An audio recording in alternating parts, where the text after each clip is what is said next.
Hello everyone, my name is Brandon Hoppins and this is my presentation on my redesign of Bank of America's mobile app. The app allows one who banks with Bank of America to view their banking info, transfer between accounts, make payments, and more from their phone.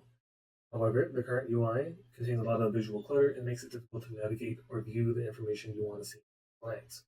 One egregious example of this is the use of a large body of text on every single page that serves to warn the user when deciding to invest.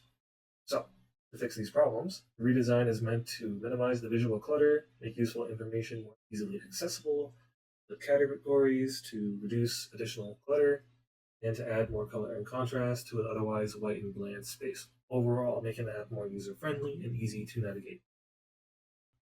For the text, I use Arial font, and to maintain type contrast, I make use of the regular and bold style and change the text color or opacity.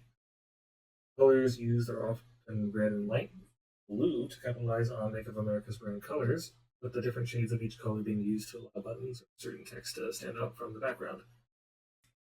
This is the low fidelity wireframe where I started planning the overall layout of the app, but with more of a focus on functional. First and foremost, I decided to limit that pesky investment warning I mentioned earlier to the login page, so the user will still be able to see the warning every time they open the app, while also reducing the visual clutter overall. Another design change I made was to make certain useful features more easily accessible, such as the spending history graph. The navbar originally had an investment page, which I changed to a products page, which would inevitably include the investment option.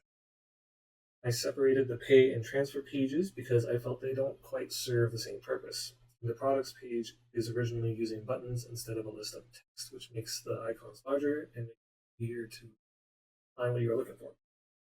Most of the pages have a repeated layout, so the user knows where to find everything they need. In the high fidelity wireframe, this is where the app started to take shape. I focused more on the visual presentation here and started experimenting with colors and spacing.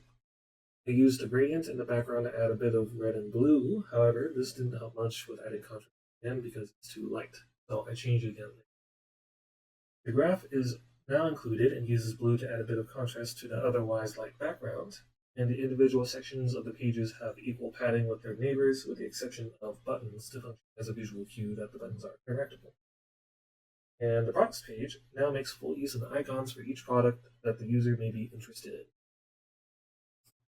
Looking at the first prototype, I went back and changed the background color because, like I said earlier, the light colors didn't provide enough contrast in separating the different sections of the page. However, while the blue succeeds in adding contrast to the overall app, I feel it still fails to capture the theme of the American flag because the blue is dominating the screen in some cases. So, in the final prototype, I changed the background again, going back to the gradient, only this time it is darker. The text is now set to white, and we get much more contrast this way, including that investment warning. Note that the buttons in here, or all the buttons, will change when hovered on or clicked on. In the accounts page, the user will be able to quickly get an idea of how much they have been spending lately and how much they currently have and their credit information. If there is an overflow, the user will be able to scroll down and see what is hidden, in this case another button. In the transfer page, it will give the user a few options on how they want to transfer their money or receive it. They can also see the previous transfers and where it comes or goes from. The payment page shows recent transactions to various sources similar to the transferring and whatnot. And it includes the option to make a payment, presumably to Bank of America, should you need to pay monthly bills. We also get the depositing page, which is where the user can take a picture of their physical check if they decide they want to deposit their check electronically.